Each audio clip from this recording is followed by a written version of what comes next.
누가복음 1장 67절에서 80절 말씀입니다. 교독하도록 하겠습니다. 그 부친 사가랴가 성령의 충만함을 받아 예언하여 이르되 찬송하리로다. 주 이스라엘의 하나님이여, 그 백성을 돌보사 속량하시며 우리를 위하여 구원의 뿔을 그 종 다윗의 집에 일으키셨으니 이것은 주께서 예로부터 거룩한 선지자의 입으로 말씀하신 바와 같이 우리 원수에게서의 우리를 미워하는 모든 자의 손에서 구원하시는 일이라. 우리 조상을 긍휼히 여기시며 그 거룩한 언약을 기억하셨으니 곧 우리 조상 아브라함에게 하신 맹세라. 우리가 원수의 손에서 건지심을 받고 종신토록 주의 앞에서 성결과 의로 두려움 없이 섬기게 하리라 하셨도다. 이 아이여, 네가 지극히 높으신 이의 선지자라 일컬음을 받고 주 앞에 앞서가서 그 길을 준비하여 주의 백성에게 그 죄사함으로 말미암는 구원을 알게 하리니 이는 우리 하나님의 긍휼로 인함이라. 이로써 돋는 해가 위로부터 우리에게 임하여 어둠과 죽음의 그늘에 앉은 자에게 비치고 우리 발을 평강의 길로 인도하시리로다 하니라. 다 같이요.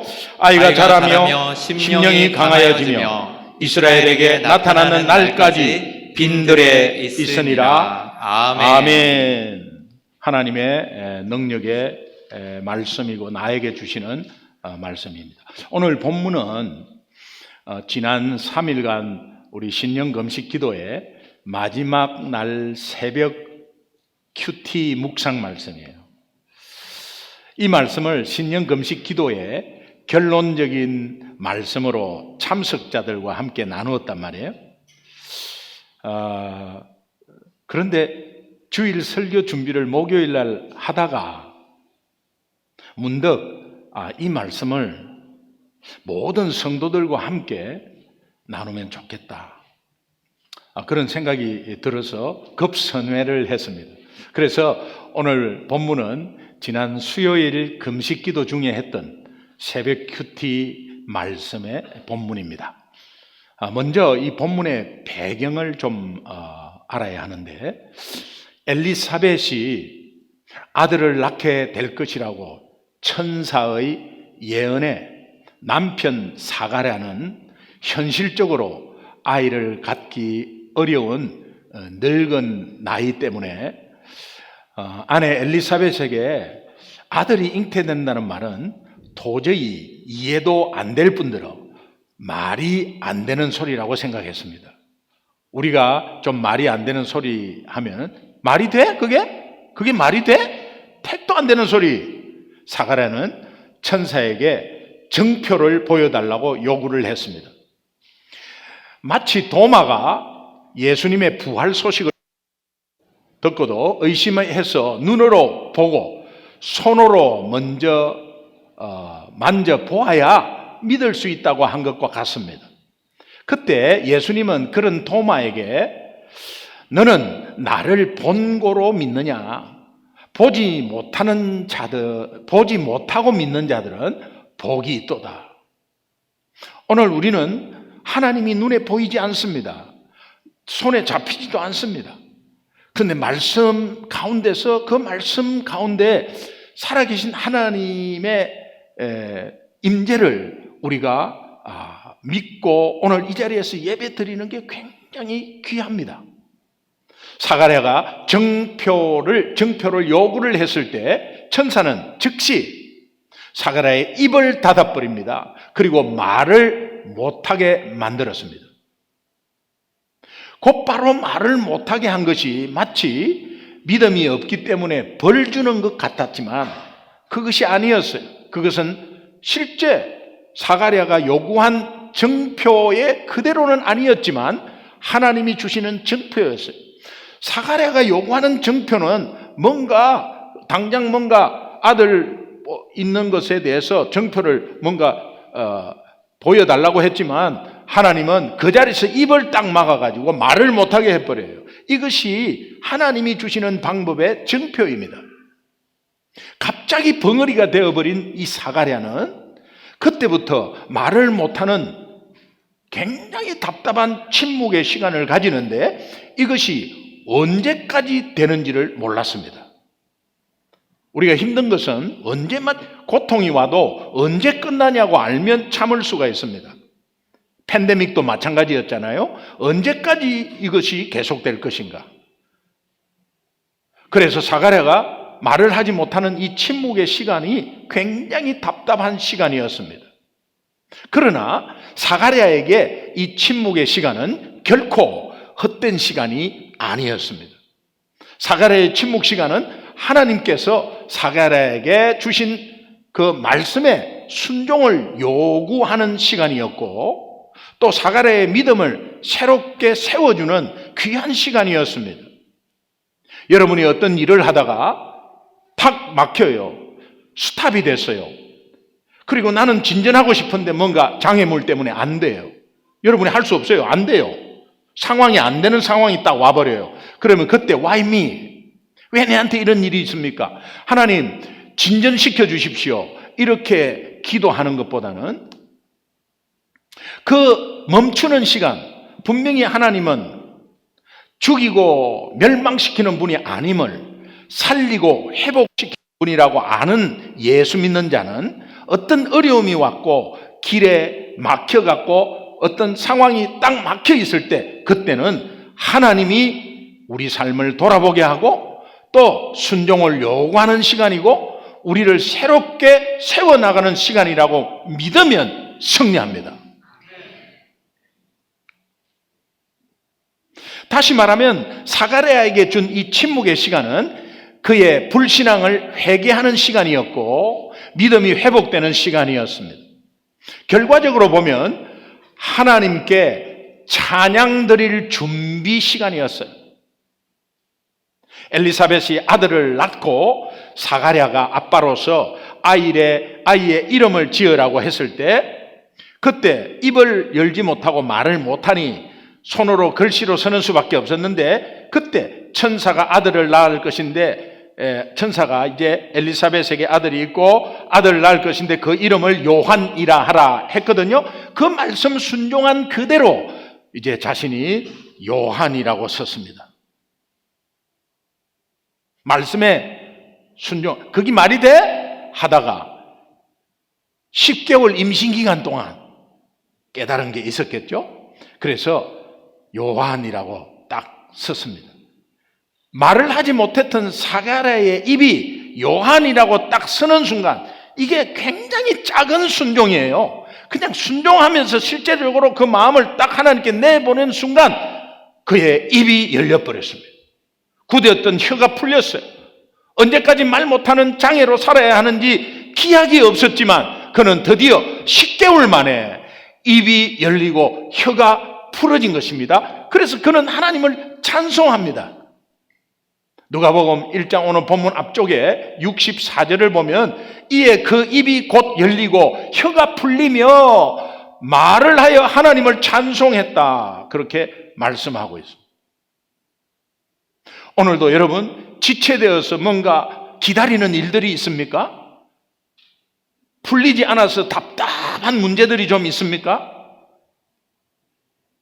그렇다면 풀리지 않는 그 여러분의 문제 삶이 순종으로 말미암아 그 순종은 많은 것을 요구하는 게 아닙니다. 하나님의 말씀이 내 말씀입니다. 아멘 하고 받고 그 말씀대로 하려고 하는 그 순간 하나님께서는 즉시 막혔던 거 풀리는 장애의 문제가 풀리고 세워지는 역사가 있을 줄 믿습니다. 사가랴는 입이 열리자 곧바로 하나님을 찬양합니다. 그가 입이 열리고 혀가 풀어졌을 때 가장 먼저 했던 말이 이겁니다. 찬송하리로다 주 이스라엘의 하나님이여. 찬송합니다 나의 하나님 이렇게는 안 했어요. 물론 사가랴의 하나님이죠. 그런데 이스라엘의 주인 되신 하나님이여. 왜 이렇게 나의 하나님이라 안 하고 주 이스라엘의 하나님이라 했는가? 자기 개인의 하나님보다는 이제 이 입을 열게 하고 나를 찬양하게 한 것은 공동체 하나님으로서의 고백을 하는 것입니다. 그 공동체 하나님을 고백하는 것은 자기의 기적 같은 일로 인해서 공동체가 미칠 하나님의 능력을 찬양한 것입니다. 여러분, 개인적으로 어떤 개인 문제가 있어요. 그 개인 문제를 하나님이 해결하셨습니다. 그 해결했을 때 개인 문제가 풀렸다고 하는 것보다 이 개인 문제가 풀려지면서 터치하는 게 있습니다. 그것은 공동체에 영향이 가게 하는 겁니다. 그래서 여러분의 개개인 문제가 곧 교회 공동체, 하나님 나라의 문제예요. 그래서 하나님이 가만히 놔두지 않습니다. 결국 사가랴의 10개월간의 침묵 시간은 결코 헛된 시간이 아니라 하나님이 주신 축복의 시간이었어요. 본문은 입이 열린 사가랴에 찬송하는 내용이에요. 이 사가랴의 찬송을 통해서 하나님은 우리에게 크게 두 가지 메시지를 주고 있어요. 첫 번째 메시지는 구원의 기쁨을 매일 묵상하라. 여러분, 지난 한 주간에 구원의 기쁨을 묵상해 보셨나요? 이거 묵상하지 않으면 문제 이리 터지고 저리 터지고 그러면서 막 쫓겨가요. 잊어버려요. 머리로는 다 알고 있어. 구원이 얼마나 귀한지. 머리로는 다 알고 있어. 구원이 얼마나 우리에게 역사하고 그 구원이 얼마나 감사한지를 머리로는 다 알고 있어요. 그런데 그것을 묵상하면서 그 구원의 기쁨이 내 삶을 지배하고 있고 그 구원의 기쁨이 내 문제를 승리하게 하느냐, 실제로 한번 돌아보라 이 말. 너무나 심플하고 단순한 것인데 이것을 묵상하지 못하고 그냥 잠재우고 있어요. 환경과 여건이 어려워도 구원의 기쁨은 떠나지 않습니다. 그러니까 구원의 기쁨이 있는데, 그 기쁨이 있는데 삶의 현장의 문제 때문에 그 기쁨이 가려져 가지고, 그래서 우리가 그 구원의 기쁨을 챙기지 못하고 있든지, 삶의 문제 때문에, 그리고 삶의 문제 때문에 사탄에게 속고 있든지, 나에게는 구원 때문에 날마다 솟는 기쁨이 있어야 합니다. 여러분의 환경 여건 관계없습니다. 여러분이 예수 믿습니까? 저와 여러분의 공통분모입니다. 기쁨, 변하지 않는 기쁨. 자녀가 잘 되고 돈 잘 벌고 기쁘죠. 그런데 슬플 때가 있다 이 말이에요. 그거는 안 될 때가 있고, 그래서 우리 신앙이 환경에 따라서 업앤다운이 심하면 되겠습니까? 변하지 않는 구원이 있고 우리에게는 그 구원의 기쁨이 있다는 게, 날마다 솟는 샘물이 될 수 있어요. 날마다 솟는 기쁨이 될 수 있어요. 우리 찬양이 불렀듯이 내게 샘 솟는 기쁨, 내게 샘 솟는 기쁨, 내게 샘 솟는 기쁨 넘치네.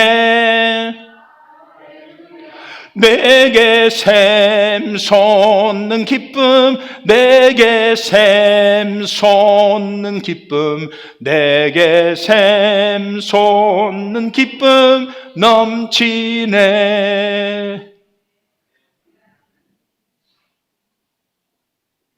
니 혼자 기쁨 많이 넘치라. 그런 것은 아니겠죠. 사가랴가 기뻐하고 하나님을 찬송한 것은 닫혀있는 입이 열려서 찬송했겠나? 아닙니다. 도저히 불가능했던 아들이 실제로 태어났어. 그것 때문에 하나님께 찬송했겠나? 아닙니다.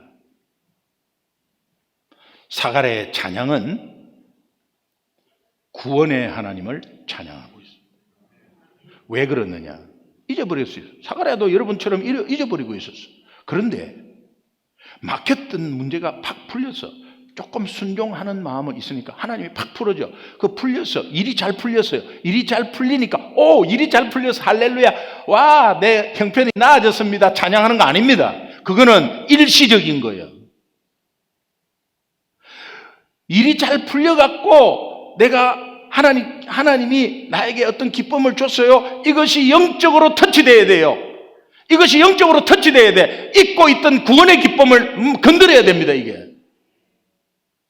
일이 좀 막혔던 게 풀리고 자녀가 좋은 대학에 들어가고 또 어떤 상황에서 우리 집안이 조금 폈다 아니면 기다리는 것이 내가 기다리는 것을 받았다 했을 때 할렐루야 하나님 감사합니다. 이거로 끝나지 마라 이 말이야. 이것이 내 영적으로 터치해서 잊어버렸던 구원의 기쁨을 들춰내는 겁니다. 할렐루야. 요셉은 파란만장한 생활을 해서 근데 요셉이 파란만장한 생활을 했더니 여러분 다 알 거예요. 나중에 형님들이 요셉이 총리가 돼 있는데 아이고 뭐 죽었지 뭐 자기네들이 버렸으니까 분명히 복수하고 단칼에 없앴을 거예요. 너무 떨어갖고 동생한테 잘못했다고 빌었어. 빌을 때 그때 요셉이 형님들이 나를 버린 게 아닙니다. 버렸잖아요. 그런데 버린 게 아닙니다. 하나님이 형님들보다 먼저 나를 여기에 오게 한 것은 생명 구원하시려고 그렇게 하신 것입니다. 우리 같으면 이래. 형들 봤지? 형들이 아무리 나를 죽이려 해도 하나님은 나를 이렇게 세웠어. 차려, 열중셔. 큰형, 봤지?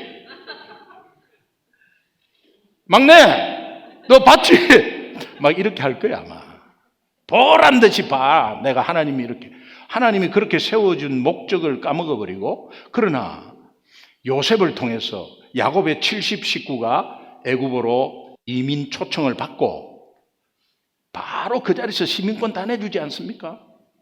그리고 가장 좋은 곳으로 오렌지 카운티로. 그래가지고 거기에 잘 살도록 그대로 딱 거기 70명이 200만이 돼버려. 200만이 요셉이 한 겁니다. 하나님이 요셉을 통해서 하신 거라니까요. 그래서 나라의 3대 요소가 국민, 주권, 영토잖아. 그래서 국민을 만들어 놓고 영토가 있어야 되니까 가나안 땅을 데리고 가는 겁니다. 그리고 법은 가는 도중에 하나님의 법을 세우는 겁니다. 하나님 나라의 이런 역할들 우리 자녀들이 감당해야 되고 이런 역할들을 저와 여러분이 감당해야 될 줄로 믿습니다. 그래서 사가랴의 찬양은 아들을 얻었다 이런 것보다는 아들을 얻어서 기쁘겠죠. 기뻐하지 말라는 거 아닙니다. 내가 문제가 풀리면 기쁘겠죠. 그 기쁨이 영원히 변치 않는 구원의 기쁨으로 연결시키라는 거예요.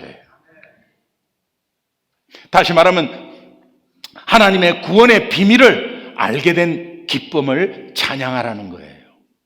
사가랴가 알게 된 하나님의 구원의 비밀이 무엇입니까? 메시아 예수 그리스도를 통한 하나님의 구원의 계획 속에 자기 아들 침례 요한이 쓰임받게 된 것을 알게 됐어요. 사가랴가 자기 아들이 구원의 길 예수 그리스도를 알리는 위대한 사명을 감당할 우리 사람이라는 아들이라는 것을 알게 된 것에 굉장히 기뻐하면서 하나님께 찬양을 하고 있는 거예요. 여러분의 아내, 여러분의 남편, 여러분의 자녀가 돈 많이 벌고 좋은 대학에 들어가고 좋은 직장에 들어가고 돈 많이 벌어서 그렇게 부모를 기쁘게 해주는, 내가 우리 자녀들이 그렇게 잘 풀려서 내 일이 잘 풀려서 그렇게 해서 기뻐하는 것은 일시적인 기쁨이다. 기뻐하지 말라는 거 아닙니다. 그러나 그 기쁨이 터치가 되어서 그렇게 기뻐하는 가운데서 그 기쁨이 영적인 기쁨으로 터치해서 이어져야 된다.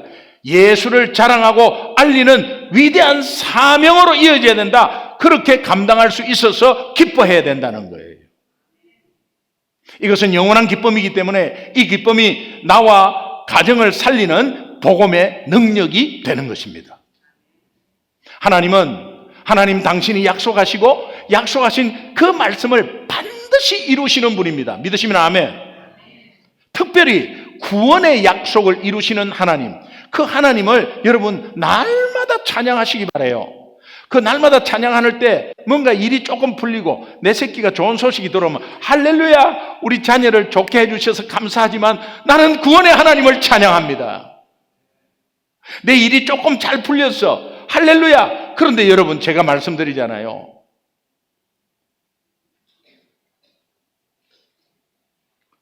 당연한 거 하나도 없다고. 그렇다면 여러분이 주차장에서 주차 잘하고 멀쩡하게 들어와갖고 앉아있는 거, 그거 당연한 거 아니잖아요. 그러면 하나님이 살아계시면 그게 하나님 나를 온전히 운전해서 이렇게 목적지에 오게 했었군요, 감사합니다 하면서 구원을 찬양하시라. 구원을. 그럼 매일 찬양하는 거예요. 매일 기뻐하는 거예요. 항상 기뻐하라가 무슨 의미인지를 알게 돼요. 하나님 은혜 가운데서 우리 마음이 특별히 주님을 향하기를 간절히 소망하고 구원의 약속을 이루시는 하나님을 찬양하기를 주님의 이름으로 축원합니다. 누가복음 1장 73절 보면 곧 우리 조상 아브라함에게 하신 맹세라. 구원은 이미 하나님께서 아브라함에게 맺으신 언약입니다. 72절에 본문 72절에 보면 우리 조상을 긍휼히 여기시며 그 거룩한 언약을 기억하셨다. 하나님은 그 구원의 거룩한 언약을 계속 기억하고 계셨다는 거예요. 시대가 바뀌어도. 그리고 70절에 보니까 이것을 주께서 예로부터 거룩한 선지자의 입에서 말씀하신 바라 선지자를 통해서 잊지 않도록 중간중간에 계속 말해준다는 거예요. 그 언약을 선지자를 통해서 계속 예언하셨다는 말이에요. 그리고 69절을 보니까 우리를 위하여 구원의 뿔을 그 종 다윗의 집에 일으키셨다. 하나님이 중간중간에 선명하게 약속한 것을 딱딱 이루신 것을 보여주십니다. 그 약속을, 구원의 뿔 메시아를 다윗의 집에 일으키셨다. 우리는 봤습니다. 드디어 구원의 약속의 말씀이 이미 이루어져서 메시아 예수 그리스도가 이 땅에 오셨습니다. 말씀이 육신이 되어 우리 가운데 거하심에 우리가 그 영광을 보니 아버지 독생자의 영광이요 은혜와 진리가 충만하더라. 말씀이 육신이 되어 우리 가운데 오셨습니다. 그분은 예언하신 대로 우리의 죄를 대속하기 위해서 십자가에 죽으시고 3일 만에 부활하셨습니다. 마지막 십자가에서 하신 말씀 테텔레스타이, 다 이루었다. It is finished. 다 이루었다. 다 지불했다. 다 갚았다. 다 갚았다. 너의 죄값, 너의 어떤 죄책감, 어떤 염려, 근심거리, 어떤 두려움, 내가 다 담당하고 내가 다 지불했다. 할렐루야. 여러분 지금도 근심하고 있고 예수 믿으면서 근심하고 있고 두려워하고 있고 어느 죄책감에 사로잡혀 있고 이러면요, 예수님을 십자가에서 어떻게 만드는 것이냐? 예수님은 분명히 십자가에서 다 이루었다 이렇게 했는데 여러분의 염려 걱정하고 있으면 예수님은 이렇게 한 거예요. 아쉽다. 70%만 이루고 간다. 30% 너희들 알아서 해라. 30% 이건 내가 해야 되거든. 그러니까 30%는 새가 빠지게 열심히 내가 다 해야 돼. 내가 다. 그러니까 그 내가 다 할 때의 염려, 짐은 엄청나거든. 하나님이 다 하셨어요. 십자가에서 이미 하나님이 약속대로 다 하셨어요. 이 시간 우리 모두는 구원의 약속을 이루어주신 그 신실하신 하나님을 진정코 만나게 되기를 바라고 그 신실하신 하나님을 찬양하길 바라요. 그러니까 우리 삶에 어떤 조그만한 연관이 탁 돼서 연관이 되면 구원의 하나님을 찬양하기 바랍니다. 2024년 시작하는 이 시기에 약속하신 말씀을 신실하게 이루시는 그 하나님, 그로 인해서 우리에게 구원의 기쁨을 주시는 하나님께 찬양이 넘치는 한 해가 되기를 주님의 이름으로 축원합니다. 아멘. 여러분은 정말 구원의 기쁨이 있습니까? 매일매일 있습니까? 저와 여러분의 공통분모의 기쁨은 구원의 기쁨이지 내 새끼 잘된 기쁨 아니고, 장사 잘해서 돈 많이 버는 기쁨 아니고, 사업 잘 돼서 확장해서 돈 많이 버는 기쁨이 아니고, 좋은 집 사는 기쁨이 아니고, 좋은 차 사는 기쁨이 아니고, 저와 여러분의 공통분모는 구원의 기쁨이에요. 이것은 변함없는 영원한 기쁨이기 때문에 묵상만 하면 항상 기뻐할 수 있어요. 데살로니가 전서 5장 16절에 항상 기뻐하라의 의미가 와닿아. 어떻게 항상 기뻐합니까? 아닙니다. 우리는 절대 우리의 능력이나 힘이나 어떤 착한 행동으로 구원받을 수 없던 존재였습니다. 전적인 하나님의 은혜로 구원받은 것이 얼마나 큰 기쁨인지 여러분 계속해서 묵상하시기 바라요. 죄와 사망의 법에서 자유를 얻게 되었습니다. 참 놀라운 하나님의 능력이고, 놀라운 보혈의 능력이고, 놀라운 복음의 능력이에요. 자유의 기쁨이라는 것은 이루 말할 수 없는 거예요. 36년 일제 시대 때 압제되어 있다가 해방돼 버려서 온 국민이 거리로 다 뛰어나서 태극기 들고 만세 만세, 얼마나 기뻤겠어요. 그겁니다, 그거. 여러분이 구원받은 것과 구원의 기쁨을 묵상하면 할수록 구원을 주신 하나님이 얼마나 기뻐하는지, 우리가 구원을 묵상하면 할수록 기쁨이 오는데, 그 기쁨이 오는 그 모습을 하나님이 보시고 굉장히 기뻐하신다. 다시 말하면 우리 자녀가 어머니에 대해서 변함없는 사랑에 대해서 너무 기뻐하면, 내가 사랑 베푼 그 사랑에 대해서 자녀가 기뻐하는 모습을 어머니가 보고 계속 기뻐하는 거예요. 목소리가 왜 이래 되지?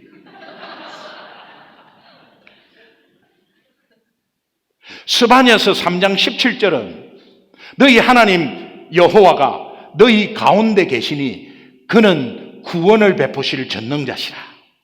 그가 너로 인하여 너로 말미암아 기쁨을 이기지 못하시면, 기쁨을 이기지 못하면 어떻게 돼요? 기쁨 이기지 못하면 춤추는 겁니다. 예, 바짝바짝 뛰는 거예요. 너무 기쁘면. 김 집사님, 나 너무 기뻐요. 기쁨을 이길 수 없어요. 이렇게 합니까? 그렇게 안 합니다. 말을 안 합니다. 예. 너무 기쁘면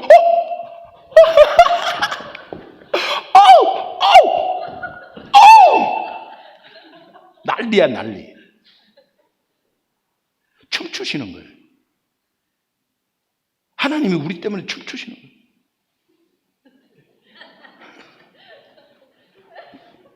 중요한 건 손을. 그리고 이렇게 해서.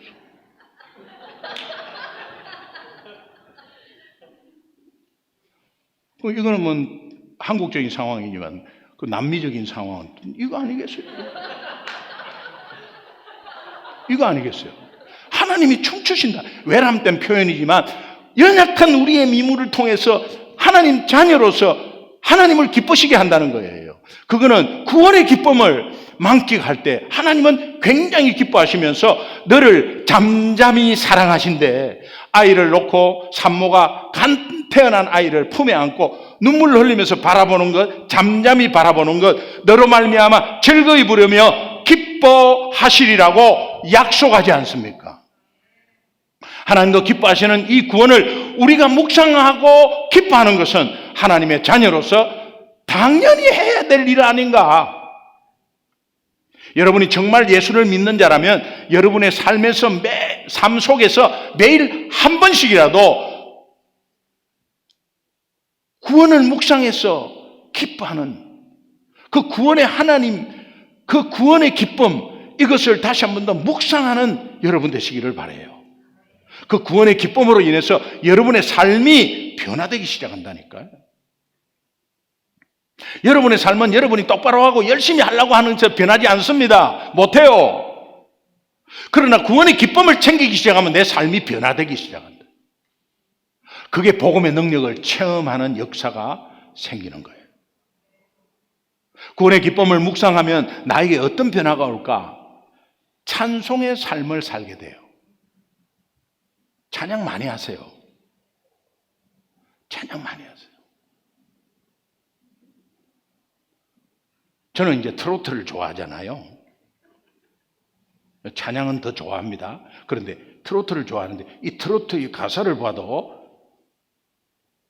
막 은혜가 되고 그래요. 그게 뭐냐니까 이게 막 곡은 이렇게 가는데 그 곡에 막 가사가 막 예수님이 들어가고 막 이렇게 해서 은혜가 될 때가 있어요.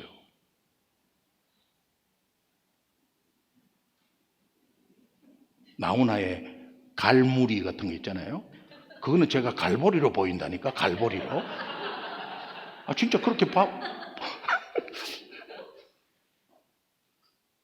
여러분, 우리가 찬송의 삶을 살면 내가 가지고 있는 고집과 경험을 부인해요.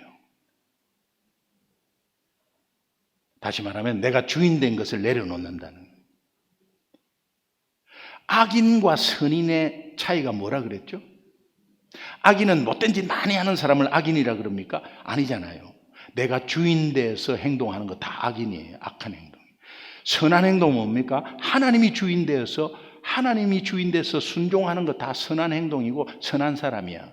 그런데 성경에서 악인, 악한 것, 내가 주인돼서 하는 거예요. 다 악한 거예요. 그런데 하나님을 찬송하기 시작하면 그 찬송은 어디에서 나왔어? 구원의 기쁨에서 나왔어. 변치 않는 거예요. 언제든지 할 수 있어요. 힘들 때 더 하십시오. 그거는 있으니까.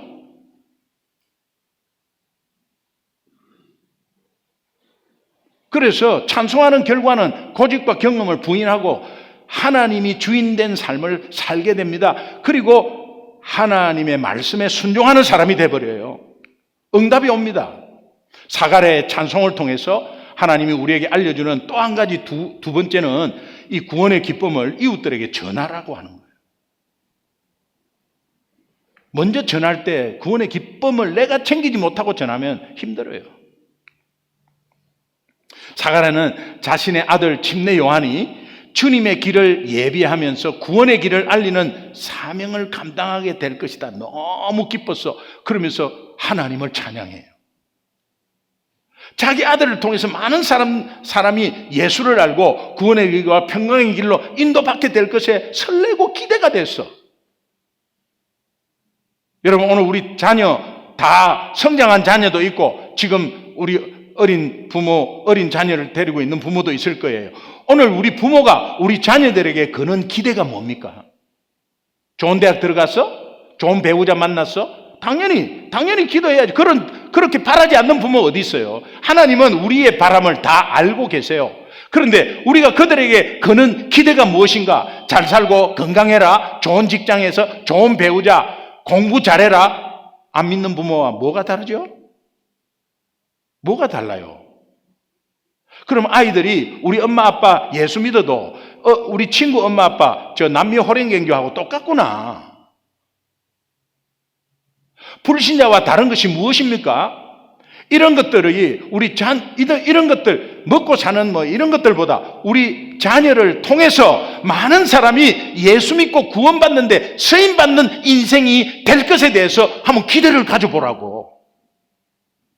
그러면 그 기대에 부응하기 위해서 하나님이 그 자녀 가만히 놔두지 않습니다.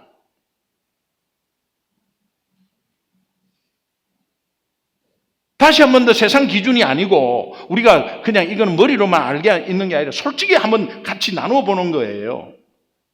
여러분이 세상 기준으로 자녀를 키운다면 예수 믿는 부모가 아니에요. 우리 자녀가 앞으로 정말 어떤 사람이 될지는 모르겠어요. 하나님이 하시죠. 그러나 우리 자녀의 삶이 많은 사람을 별과 같이 돌아오게 하고 정말 많은 사람을 돌아오게 하는 별과 같이 빛난 존재가 되어야 된다. 다니엘 12장 3절의 말씀처럼. 그러니까 우리 예수를 증거하고 복음을 증거하는 삶이 돼야 된다. 거기에 대한 기대를 걸어보시면 하나님이 그 기대에 부응케 응답하실 거예요. 이것을 위해 기도하고 자녀들과 이것을 나누어야 돼요. 여러분 좋은데 어디 여행 가 보십시오. 여기가 천국이다. 속지 마세요. 갔다 오면 지옥 돼요. 왜? 아무리 좋은 데 놀러 가도 돌아오면 그 사람은 휴가가 필요한 사람이야.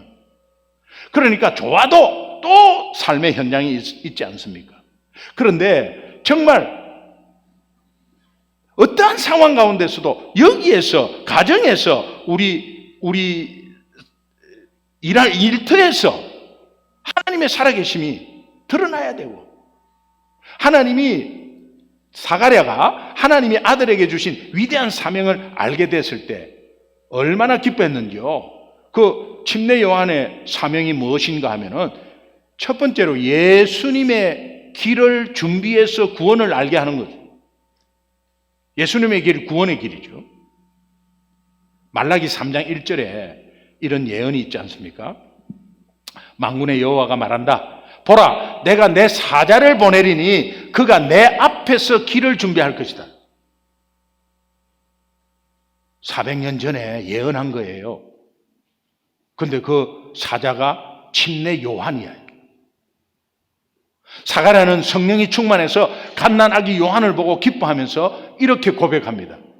오늘 본문 76절, 77절 우리 함께 한 목소리로 읽겠습니다. 같이 읽습니다. 시작. 이 아이여, 내가 지극히 높으신 이의 선지자라 일컬음을 받고 주 앞에 앞서가서 그 길을 준비하여 주의 백성에게 그 죄 사함으로 말미암는 구원을 알게 하리니. 침례 요한 역시 나중에 장성해가지고 아버지 사가랴의 그 고백대로, 그 믿음의 고백대로 요한복음 1장 23절에 보면 나는 주의 길을 곱게 하라고 광야에서 외치는 자의 소리입니다. 주의 길을 곱게 하라고. 주의 길을 곱게 하는 것은 주님 오시는 길을 준비해서 알게 한다, 알린다, 그런 뜻이에요. 곧 다시 말하면 사람의 마음을 곱게 만드는 겁니다. 사람의 마음을 곱게 만드는 거, 회개시키는 거죠. 침례 요한의 사명 두 번째는 회개시키는 거예요. 사람들을 회개시키는 거예요. 사람의 마음을 곱게 만드는 일이 곧 회개시키는 일이에요. 침례 요한이 가장 먼저 외친 말이 뭐냐? 마태복음 3장 2절에 회개하라, 천국이 가까웠느니라. 오늘 우리는 회개가 없어요. 회개가 없어. 잘못하면 그 잘못을 인정을 안 해. 하나님께 인정을 안 하니 사람 앞에, 가족 앞에서, 특별히 남자들, 그 자존심이 있고 가장의 자존심이 있어갖고 잘못에 대해서 잘못했다고 이야기를 안 해. 내가 대꾸 안 하면 잘못한 거로 생각하겠지 이런 식이에요. 그렇지 않아요. 자녀들에게도 그렇게 나누어요. 그게 하나님 앞에 하는 겁니다. 결론. 여러분 중에서 예수 믿지 않는 사람들을 볼 때에 복음 전할 마음이 전혀 생기지 않는다, 그런 분 계세요? 생기지 않는데 어떻게 해요?